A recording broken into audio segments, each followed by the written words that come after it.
Did you know this scene was the first time I ever saw someone die? So we're gonna skip this part because it still makes my stomach turn. Did you know that Ian McKellen shot this on his last day of filming and they just kind of CGI'd him in because the day that they originally filmed the scene, he wasn't available? What do you want, Gandalf Grey, eh? Let me guess.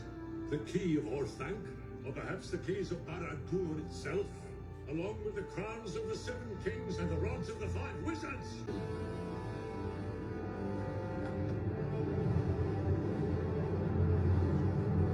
So a couple of things about this scene. So did you know that in reference to the book, this scene isn't in Return of the King, it's actually in the Two Towers.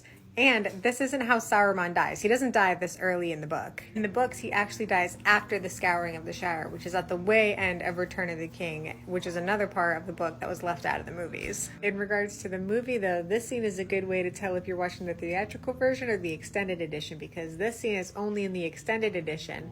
And because this scene was cut from the theatrical version, Christopher Lee actually boycotted the premiere of Return of the King. Okay, last thing about this scene. Did you know that while they were filming Green of the Worm tongue-stabbing Saruman, Peter Jackson was talking to Christopher Lee about the noise that he wanted him to make while he was getting pretend stabbed? And Christopher Lee was like, have you any idea what a man sounds like when he's getting stabbed from behind? Because I do. Did you know that if you look closely, you can tell that they put this scene in reverse?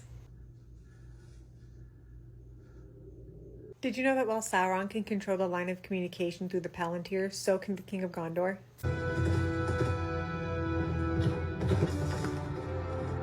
Did you know that this is where the movies start to line up with the timeline in the books? At least from everyone else's perspective, except for Frodo and Sam's?